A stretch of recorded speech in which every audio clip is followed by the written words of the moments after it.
Hello, welcome to the program Journalist Roundtable on Global TV. My name is Topsy Gimba, your host. Journalist Roundtable, it's a program that comes 3 times in a week, Monday, Wednesday, and Friday at about this time, where we look into national issues, discussing them in a way we understand. And again, people who are watching us, whether within or outside their country, they are likely to join us as the program goes on. Of course, this edition, I'll be doing it with a well-known journalist here in Abuja who will join us via WhatsApp call. He's going to add his voice to some of these issues that are trending both within and outside the country. We are looking at the United States government providing Nigeria government with military artillery to fight terrorism in the country. This is quite very interesting. What do we think Nigerians are likely to benefit from this collaboration we are making by buying such equipment from American government? Again, with river crisis, Tinubu cannot actually sacrifice Wike for Fubara. We all know it, because when you talk about this administration, Wike has actually done a lot that have made the government to be known in this country. And so anybody that tells you, that vilifies and makes this government to remove Wike, so to speak, it then means we are not doing the right thing. And of course, the government is aware of that, and nobody will actually contemplate towards that direction. He can only change it possibly at the end of elections, maybe 2027, but not now, and maybe reassign him with another job. Again, we are going to look into the confusion here in the FCT, where APC candidates contesting for Buhari Area Council are two. Both of them have certificate of return. How will that election go in that part of the FCT? That's Buhari Area Council and some other issues. You all know what's happening today in Iran. Iran is actually on fire, where protesters are all over the street in major cities, and government has chosen the option of brutal attack, killing. We are told that closely to about 12,000 have been killed so far, starting from the time the internet was cut down from the 8th of this month to where we are today. So many people are dying. But the American government is saying that help is on its way. We do not know which help Donald Trump is referring to. Is it to put boots on the ground or whatever? We do not know. But these are some of the issues we're looking at, Journalist Roundtable. Without taking much of your time, let me invite my guests to be with me right now via WhatsApp call. I'm speaking with Jumbo Okechukwu, who writes for Pilot newspapers and equally a political analyst. It's a pleasure having you on the program this evening, Jumbo. Yeah, good evening. It's a pleasure to be on the program. Thank you for having you. How did you spend your Christmas? Are you still far away from Abuja? No, I traveled to my village back in the state, but I'm back in Abuja now. Okay, I'm back in Abuja now. Getting ready. And I want to thank you for inviting me to the program also. Thank you so very much, Jumbo. Of course, you know that we are talking about the government of the United States of America providing Nigerian government with artillery to fight terrorism in Nigeria. What do you think this supplies of this weapon will be of help to Nigeria? It's a welcome development, even though it's not an answer to our problem, because artillery supplies has never been in short supply to Nigerian military. They've always had artillery supplies, but the problem we've always that have mitigated the issue of banditry has been political will, and until we solve the political will, we'll continue to go around it. That is finding a solution. Finding a solution will be frontally going against these bandits and wiping them off, since they have refused to let.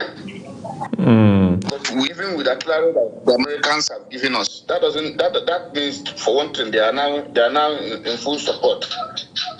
And I believe that over time we would find a solution to this issue. Okay. You know, in the opening you said it's not the issue of supplying the artillery for Nigeria government. The question here is, are you aware during Jonathan's era, when he was there and this issue of insurgency came on board, as a matter of fact, the the government then sought assistance from the United States of America. That period, it was Obama that was in government. And he never allowed Nigerian government to access any equipment to fight insurgency in Northeast as at that time. Will you say if there were to be a country that has sufficient equipment, would they have gone to ask for equipment from America? If that is so, what would you now say for American government to provide this assistance? Would it be something else? No, what happened at that time was a political issue. The political issue had to do with the then American president was not in support of how the weapons would be used, and because of that, they were reluctant to give us those weapons. But today, we can now see that the current American president is not only in support, is also part of the war against terrorism, and is doing everything to make sure that terrorism in Nigeria is stopped. But of course, you will agree with me that that collaboration in terms of supplies is something worthwhile enough, right? Yes, it is. It is. We just like I said it's a welcome distance, but it's not an end point, because just like I said, we're actually not in short supply of artillery equipment. What we're in short supply of is the political will. Like I said, I have an issue. If Nigeria wants to stop this the terrorism, they can, but it has always been some persons of interest doesn't want it to stop, and because it has continued to abate, they have continued to continue. A lot of lives have been lost. These persons, for one interest or the other, doesn't want it to stop. Even in the military, there are persons who are benefiting from the continued insurgency, and because of it, they can do anything to make sure that they thwart every move by the military to stop this. That was why the Americans, on their own, they had to come from all the way from their country to come and bomb the insurgents in Sokoto. You see that our Nigerian military didn't know that Lakarao has been gathering in that part of Sokoto. Everybody in Nigeria knows. The president knows. The governor has said this severally. They know where these persons are. So what is the political way? Every day the military shows us how they have been bombing and they using their bombers to how they are using their bombers to fight insurgents. So why didn't what wasn't our aircraft used to bomb these terrorists, and it was the Americans that had to use their bombers to order from US to come and bomb some persons in Nigeria. Have you asked yourself that question before? Honestly, I haven't. But then let me ask you this question, Jumbo.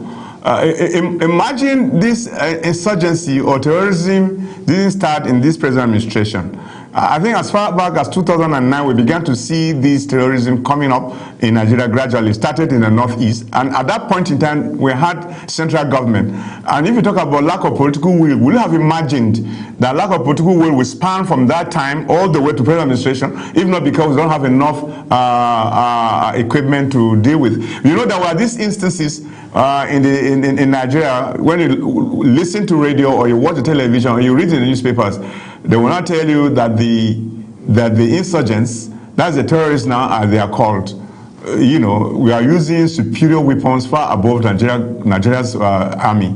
So will you say all along has been lack of political will, if not because we didn't have enough sufficient weapons, sophisticated ones for that matter, to tackle these people compared to what they use?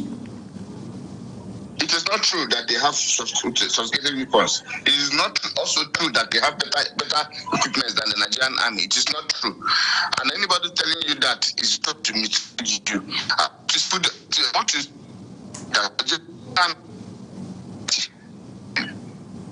This insurgency, if they choose. Have you ever had any conversation with Nigerian soldiers? And they will tell you why. I said the leadership of the Nigerian army, for reasons best known to them, have not been able to be frontal, brutal, and the tactical about this issue. If you know where these people exist, if you know where they stay, why don't you confront them fully? Why don't you go after them fully? You have enough manpower. You have enough weapons. Why don't you go after them? At the time, we hear that in the bid to even try to go after them, that they are ambushed because persons have given out information that soldiers are on their way and all that. And where did this information come from? It's an inside information. There are informants within the Nigerian army who give out these informations. That is the particular will I'm talking about. A particular government, let me say, a particular government regime said they have infiltrators. People have infiltrated the Nigerian army. People have infiltrated the bureaucracy and continue to leak information to these insurgents. Why would they be doing that? These are questions that if you provide answers, you will find the answer. You will find the reason why it's been very difficult to curtail this insurgency. Let's back to the issue we talked about. Yeah, Jumbo. We talked about how to do with weapons. I said Nigerian army has enough weapons. If you know the amount of weapons that we have been budgeting and purchasing since this things happened, this insurgency started, you would know that we have enough. Because remember when we got to these Tokano aircrafts, have you been hearing about them? They are all here in Nigeria. The weapons that we said are superior are not weapons. They are not full weapons of warfare. Some of the weapons that we see this young men carrying, the chain machine guns. No soldier uses chain machine guns. They are not better weapons. Nigerian soldiers use tactical weapons, light machine guns, AK-47s. They are even better weapons than AK-47s. They are better trained.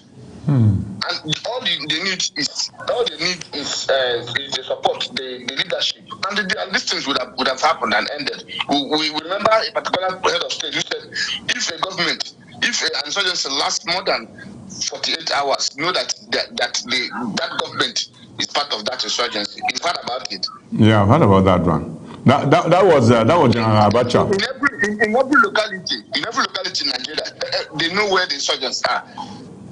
So why is it that they don't give out this information? Even when they give it out, what do the soldiers do with it?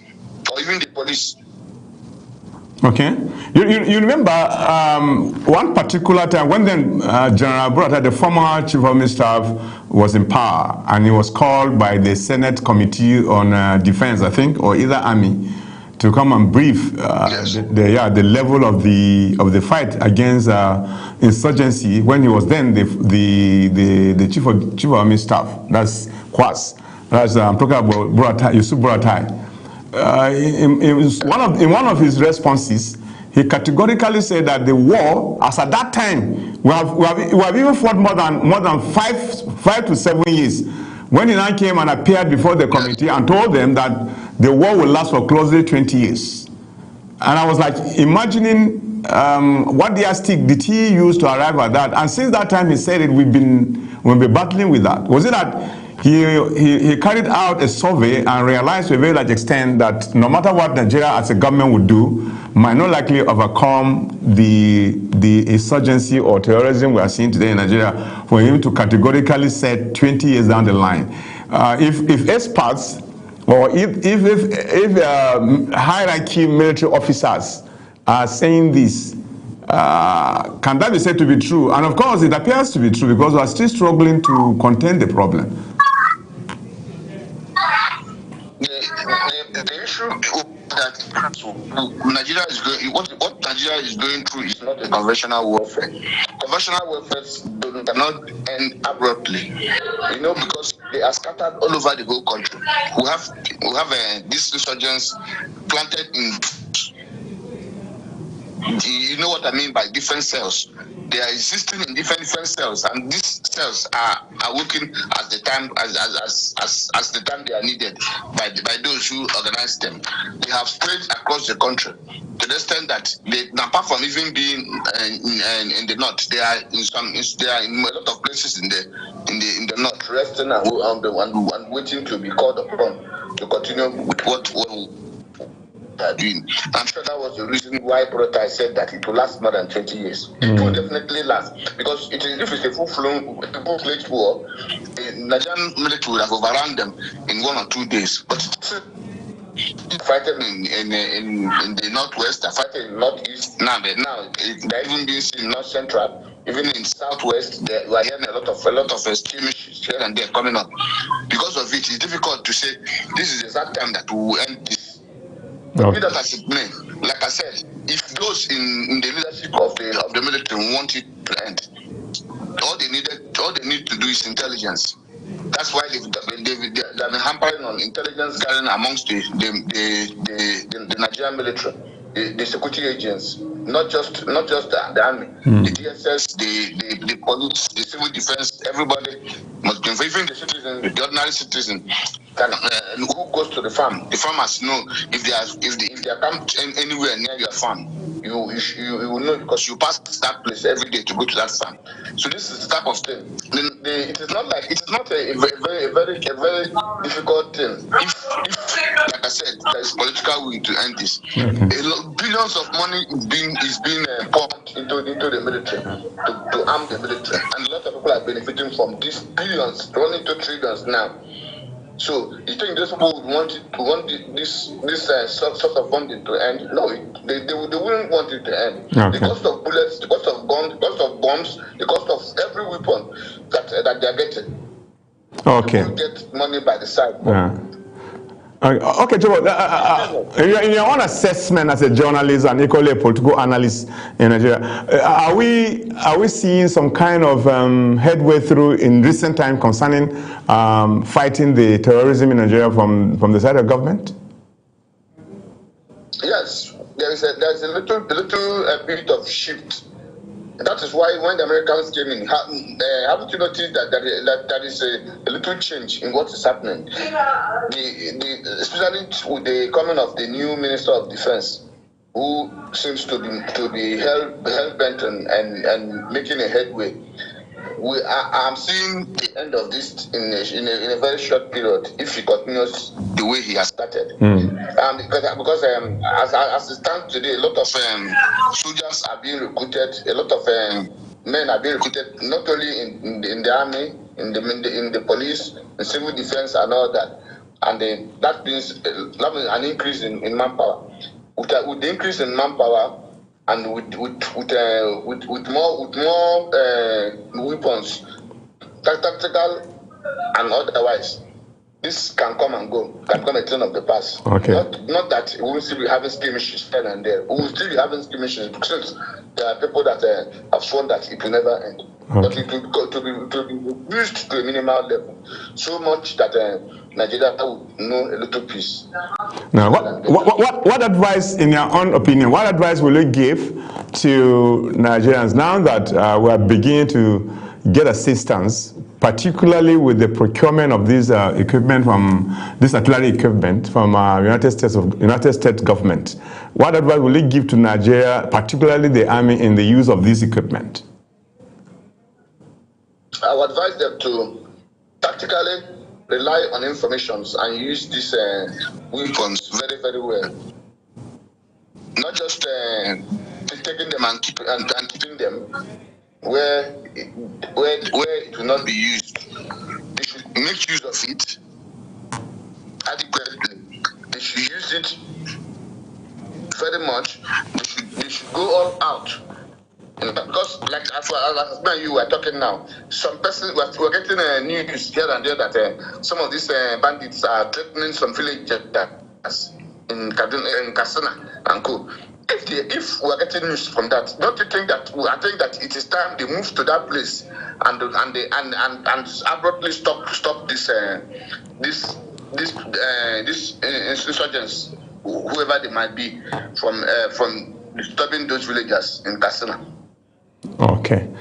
Jumbo, the former governor of Ekiti State, I'm talking about Peter Fayose, came out to say that President Bola Tinubu will not risk or sacrifice Wike for Fubara. In your own opinion, looking at the crisis in River State, and the expectation of Nigerians. Possibly some are calling for Wike to concentrate more in, in handling issues in the FCT than meddling with the affairs in the state where there is a governor, and by so doing creates some kind of misgivings and making the governance not to more successful in the state, because oftentimes he throws stones into the state. In your opinion, is it possible that others are vilifying, disparaging the minister, that's Minister of FCT, in this case Wike, Nyesom Wike? Some are saying that he should be removed,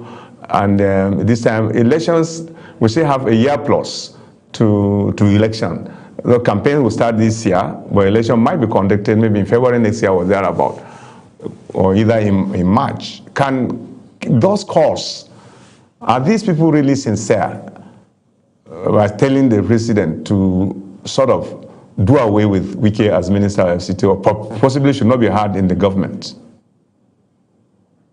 Anybody saying that doesn't understand what's actually happening. It is not, the person doesn't understand the political dynamics being played out. What they should have asked themselves is, what is the agreement that Wike has with the president? Why is Wike a PDP man in an APC government? And why hasn't he defected to APC? Since he now so much loves the president, and everywhere he goes, he preaches that President Bola Tinubu should be given another term, and he's supporting it even against his own political party.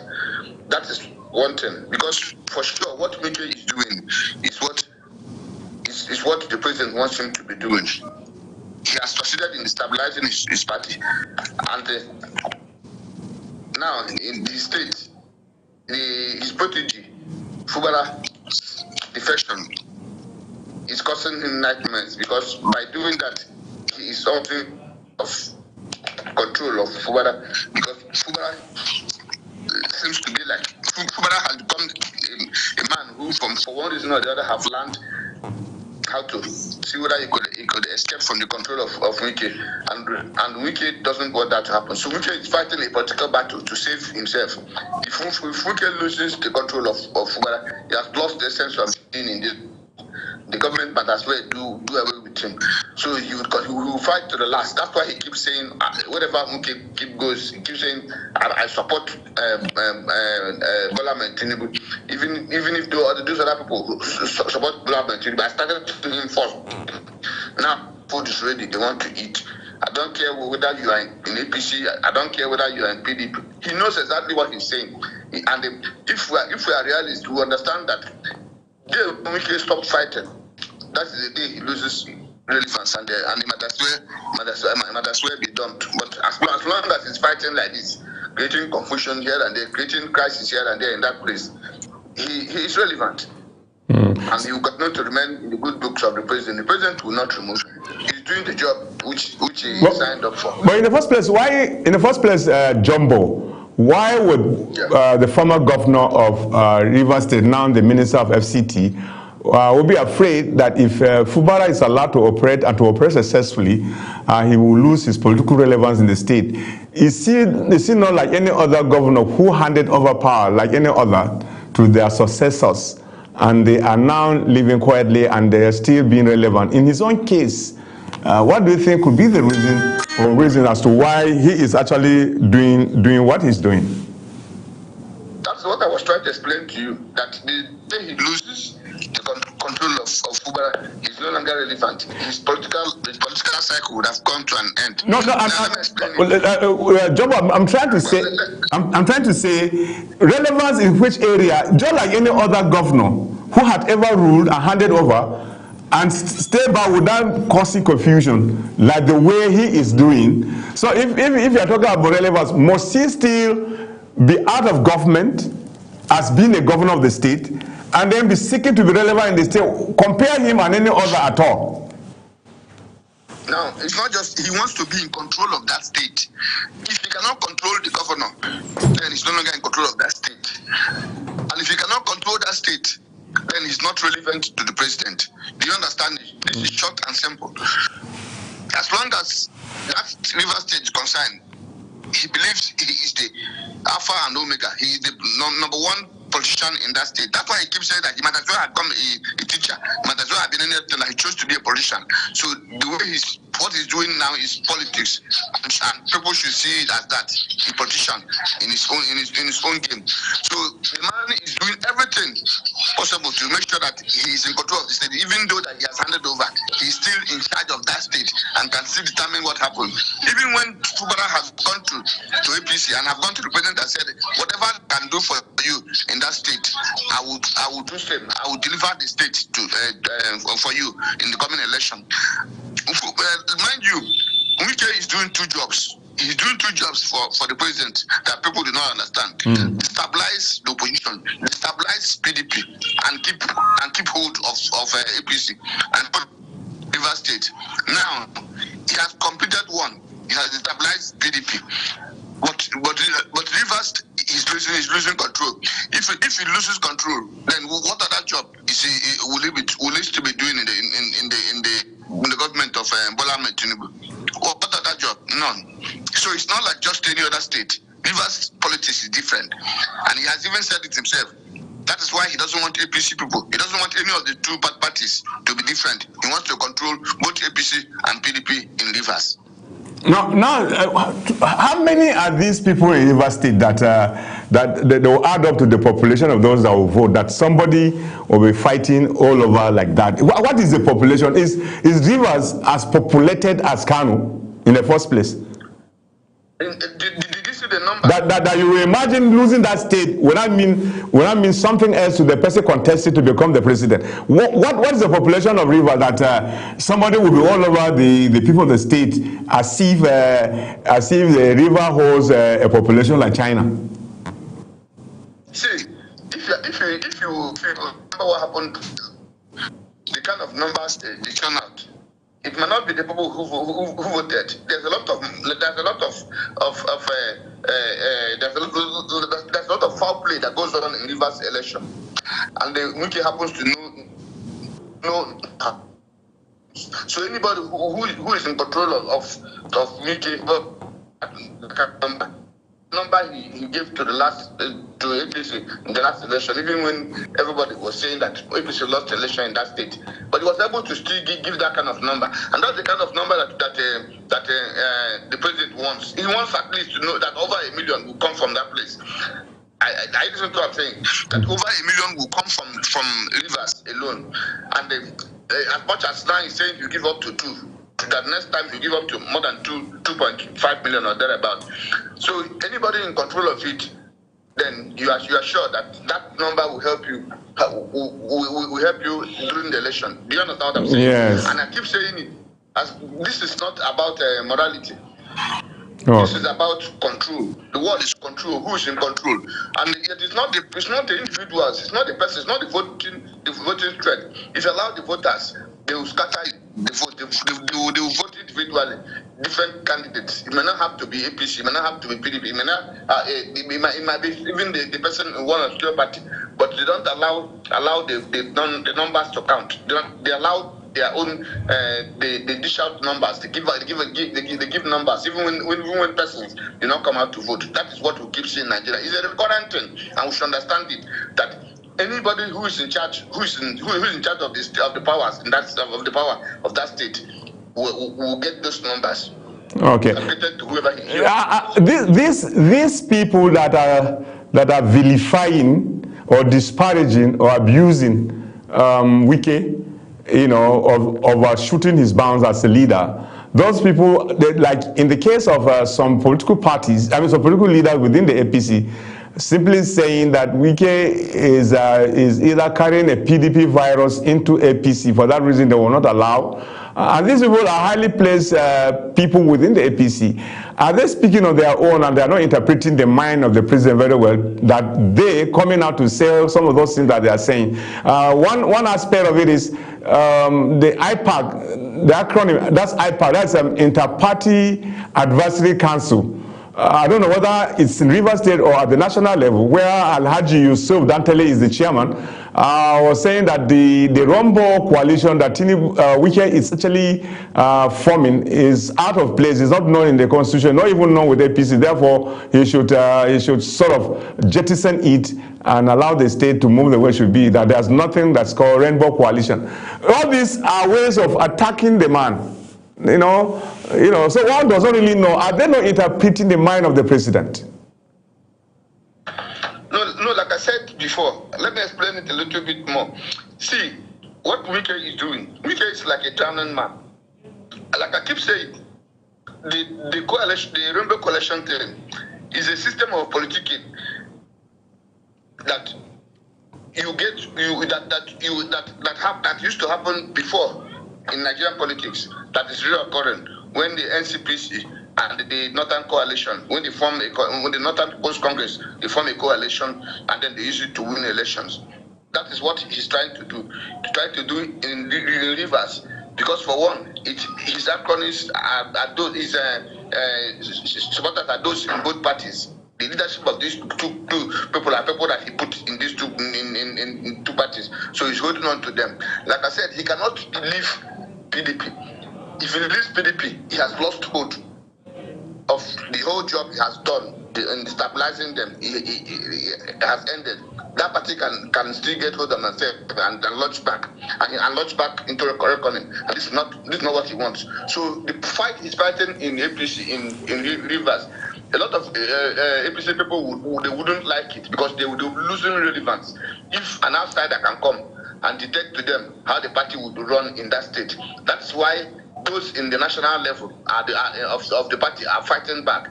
And not only that, the governors in APC, they are coming together to see if they can stop this bulldozer of a man, Wike, who thinks that he will do their job for them in that state. Not minding what the president, because since now the president think, they think for party purpose, the Wike should not be allowed to do their job. They can deliver the state without Wike. But when Wike himself is saying, you cannot do it without me. Because if they do without him, means that he has lost that aspect of the job. The only one remaining is the one keeping PDP down. And if you remember what Sheyi Makinde came and said, that was the reason he fell out with him. They were partners before. But when Sheyi landed, that was where he was using them for his own personal interests. He fell out. The other ones are still there.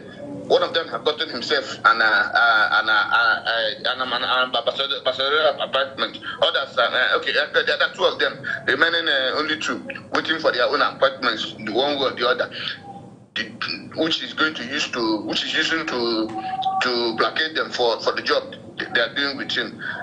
Wike is just being a Nigerian politician. It's about interest. His interest is he wants to be relevant in Rivers, even in as much as his relevance in national in the national politics. So the fight between him and the APC listen, is about personality. The leader of APC in the APC Governors Forum, Hope Uzodinma and him, they are flexing muscles. Hope is the one that took Fubara to the president and went to the president and informed him, look, this boy can deliver the same job this Wike is doing. Let's use this boy. This Wike cannot be trusted, and the Wike knows, and that's why Wike is fighting. Because if he loses that relevance, the president might be forced to do the thing we have been talking about, which is get rid of him, because he has lost relevance and he doesn't want to lose relevance. He keeps saying it is political survival, it's political interest. That is what it's all about. It's not about the interest of Riverians, those from the state or voters. It's about him. It's about interest. If you understand it, you will go very far in the discussion. Yeah. Let me find out from you. You covered PDP as a journalist, and by your understanding, like you said in one of your points that you made, that Wike is being used to hold down PDP for the interest of the APC in PDP, and so for him to leave PDP might not be easy for him. Is it true that, to what extent can you say he played his game very well? Like the area council election will be coming up on the 21st of February, where the 6th area council will be going in for election to elect their chairman and the councillors. In your own understanding, to what extent can you say he has been able to play it well, that today we are hearing that parties like PDP, Labour Party might not present any candidate for the forthcoming area council election? That is exactly what played out in the Rivers. This man has caused a lot of crisis in that party, leading to a crisis, leading crisis in leadership. Now, if they have crisis in leadership, who signs their this thing? Who signs the INEC papers? The INEC papers. The INEC papers for the aspirants, yes, for the candidates, yes, becomes a problem, and it will become contentious in the court. Why do you think people are leaving PDP in droves? It is because of this same issue. They knew that was exactly where Wike was going. Wike's job is to stabilize PDP and stabilize it to the level that they will be incapable of shooting candidates in the elections. And this is exactly why he would remain in that place until after election. Wike will leave PDP after 2027 election, because then his job is done. that will be the time. In Buhari or in FCT election, it's exactly what's playing out. He went and took hold of the leadership of APC, both in FCT here, and he started imposing his own candidates there. Okay. That was why even those who are in PDP, all the camped, just like the current chairman of AMAC, he came to APC and they gave him ticket. Not mind that there are people who have been there contesting and all that. It's what in the whole 6 area councils there is confusion. Those weakest people who came from PDP to take tickets have gotten ticket. Why the party itself, the old people in APC, they have candidates and they are fighting, and some of them who have not been able to be cowed and are insisting that they have their own ticket. That's why you have a double ticket in Buhari. Yeah, that leads me to asking you the question of this double ticket in Buhari, where the two chairmen are actually, right now as we speak, they are campaigning for that particular seat, the chairmanship in Buhari Area Council. And there are two, and they are within the party APC, not from any other political party, but members of the APC with two chairmen campaigning for the area council election in Buhari. If I asked you, Jumbo, is the party gradually finding itself to some sort of crisis that people have been thinking that there might be an implosion? Because implosion can occur when one person is asked to step down in either of the two, that at the end of the day, if he feels unsatisfied, if he's asked to stop and he feels unsatisfied, the next thing is to become a fifth columnist within the system. Yes, that's exactly what will happen. In some of the area councils, they were able to cow the candidates to step down. But the Buhari man insisted that he will not step down. That's why you have two candidates in Buhari for APC. The other two parties, Labour and PDP, they don't have candidates yet. They don't have candidates. It's either the only party that probably is still in contention and fighting is ADC and AA. And what is playing out there is exactly what I'm trying to explain. It's the influence of Wike in that same APC. He has his supporters in that APC. Those who moved from PDP to APC and whom he gave tickets are in contention against those who are already in APC, who have been in APC, and he's trying to cajole them. He's trying to impose his own candidates. And if at the end of the day, because it will end up in the law court, and we know what happens in law court these days. If they get to law court and discover that they can't have their way, the only thing they will do is to become spoilers. They might join hands with either ADC or any of the smaller parties, and fight against the candidates of APC. if I can understand what you are saying, as if you are saying the emergence of these two candidates in a local government election, in one particular local government, like in the case of Buhari, it will appear as if these two candidates are coming for two camps. Those who simply moved to APC, they have their candidate, and those who are considered traditional APC, they equally have their candidate. Is that what you are saying? Exactly. Okay. That's exactly what I'm saying. Those who move from PDP to APC, they have their own candidate, and those who were originally in APC, they have their own candidate. Okay. So that's supported by me. So that's a long way to go then for APC, right? Yes. Except the court determines APC is going to have an implosion sooner or later. And it will not just be in that place. There are several other places that it might happen with all these defections that have happened. Okay. Lately. Buhari will only be a valve that for the escape for us to know, right? Yes, it's a test. It's just a test case. Okay. Of how it will handle. Okay. Okay, that leads me to the international discussion. Yesterday, precisely, when Donald Trump was actually talking about the economy, and he was tackled or asked by journalists who had the opportunity to talk to him concerning the current crisis in Iran, where protesters are all over the place, fighting, calling for the removal of the spiritual leader Ali Khamenei in that area. Donald Trump said that the protesters should continue to protest, taking over institutions, and then help is on its way.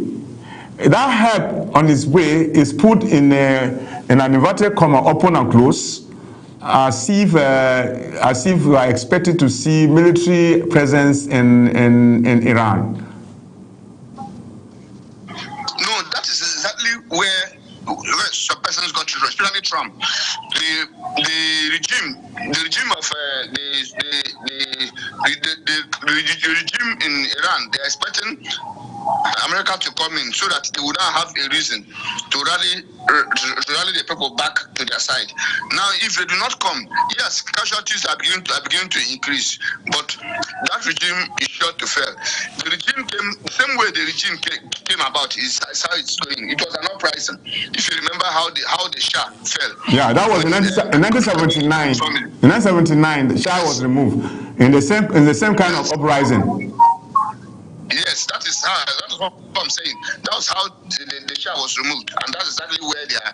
The people have gotten tired of this Muslim using religion against them by some family who claim to be more religious than the others. To the extent that they are the spiritual leaders and all that.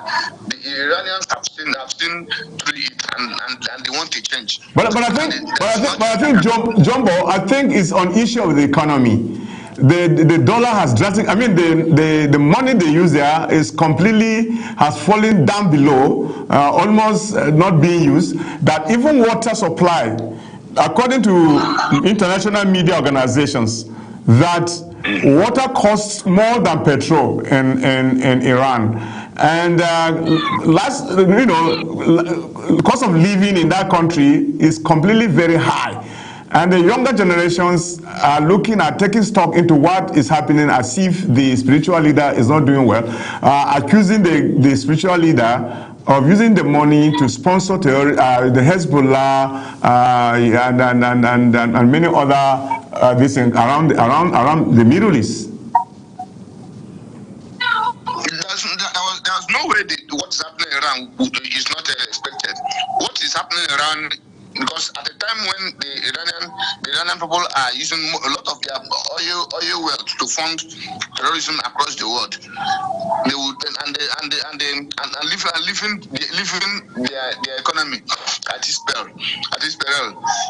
We are bound to see the economy fall, and it's not just that it's fall; it is going to fall more if allowed to continue. And now the person, remember, apart from even the falling terrorism.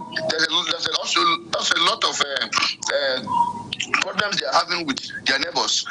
Even in the Arab League, the Iranians have been having problems and with the Israelis. They are having problems with the Americans, with the Saudis, and these people have given a lot of economic blockade. And this economic blockade have affected the Iranian government so much that their money, nobody wants to do business with them. And those who actually those who actually doing business are just there for what they can get to support their own rogue regimes. So the Iranian economy is impacted, and the person feeling it are those who are coming up. They are seeing what's happening in the world. They are knowing that they are not better off with this regime, and they want a change. And they should be allowed to have that change. You cannot continue to impose your will, and insist that this is what you want for them. If they say this is what they want, you would have what the Iranian system, the Iranian government would have called for is dialogue, and with the dialogue they would have stepped down a lot of their this thing, a lot of their positions in the world, and stop financing terrorism. Yeah, Jumbo, while we are gradually coming to the end of the show, we'll have few minutes to talk about before we draw the curtains to a close. On the 8th of this month, the leadership of Iran, called the internet services and making a complete use of handset to access information became completely dark. And from that moment to where we are today, international media organizations are being quoted saying that close to about 12,000 people have so far been killed. And I think the intention behind that cutting the internet was to put the entire country into dark from the outside world to know, what was really going on. To what extent can he really do that? These developed countries, like the neighbor they have, like Israel, America, that stands, to support terrorism around the world, can they supply the people there in another way to have access to some of these issues? Otherwise, completely, there wasn't any internet for them to access to make communication with their people, and that clearly gave the IRG, that's Islamic Republic Guards, to use weapons violently, brutally against the protesters. What is happening in Iraq? The world knows what's happening, no matter how much they try to block off what's happening, because what is happening, because they know it's against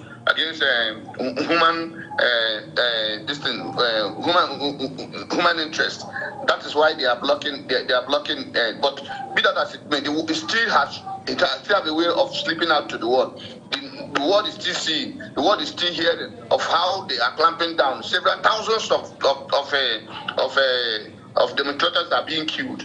They are cracking down. They are killing more and more people are adding up. And at the end of the day, a lot of people will pay for what is happening in Iran.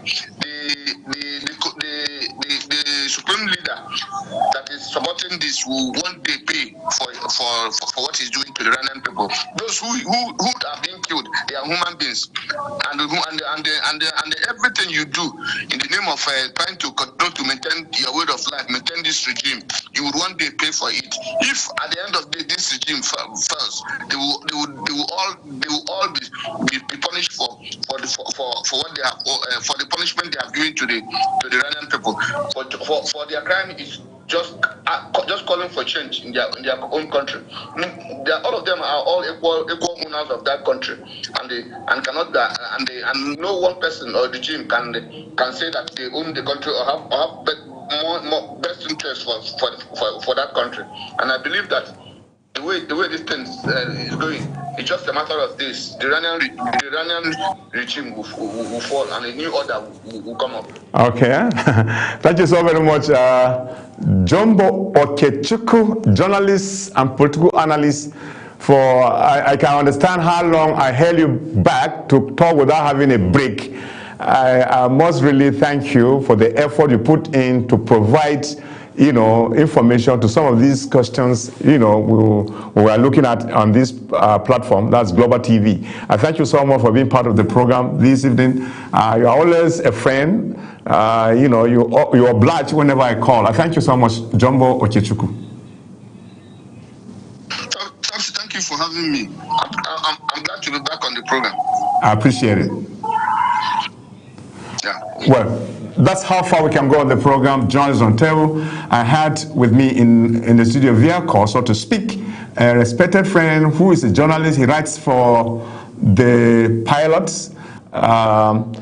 He equally provides analysis to political issues in Nigeria, and you watch him or you listen to him. I appreciate him for giving that time to us to talk about issues that are quite within and outside the country. That's how far the program can go. John's on table. My name is Topsy Gimba. Stay tuned and bye-bye.